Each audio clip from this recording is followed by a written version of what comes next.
जय जगन्नाथ सांग माने आज गोटे सुंदर कहानीटीए कहबी। गोटे गाँव रे दिन मजूरटीए काम करुथिला। प्रत्येक दिन तार दुईटी माठिया साहाय्य नदी पानी आनी गाँवर लोक मानकु देउथाए।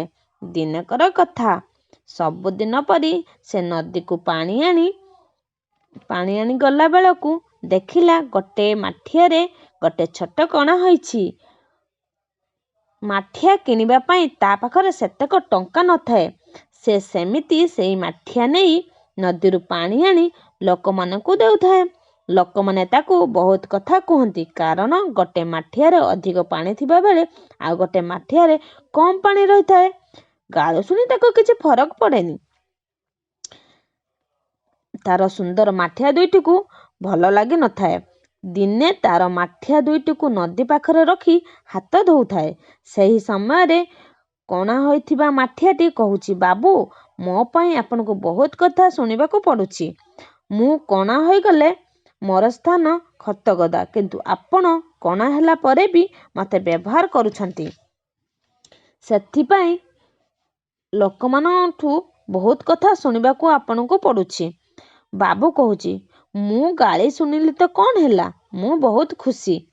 काहेकि ना तुमे माने देखुथिबो तुमे आसीबा बाटरे केते गुड़िए रंगीन फूल अछि। बहुत सुंदर देखा जाउची कि नहीं? से केमिति हेछि जानिचो? नाई बाबू, आमे जानिनु। तोर जो छोट कणा होइछि सेई कणा साहाय्य रे पानी पड़ी माटी ओदा होई जाए। मु सेई ओदा होई जिबा माटी रे मु किछि फूलर मंजी नहीं पकईथिली। से मंजीरु गछ होला, तापरे फूल फुटिला।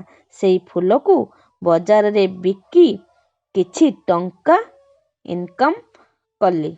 आ गाँव रे लोक मानकु पानी देई मध्य टंका इनकम करे। सेथिरे मु बहुत खुशी रहे। कौनसी जिनिस को अदरकारी भाभी फोपाड़िबा उचित नुहे। सब जिनिस को व्यवहार करि पारिले कामरे आसी थाए।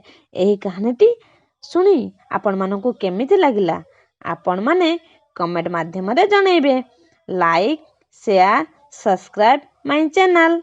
जय जगन्नाथ सांग माने रहुची। Bye bye.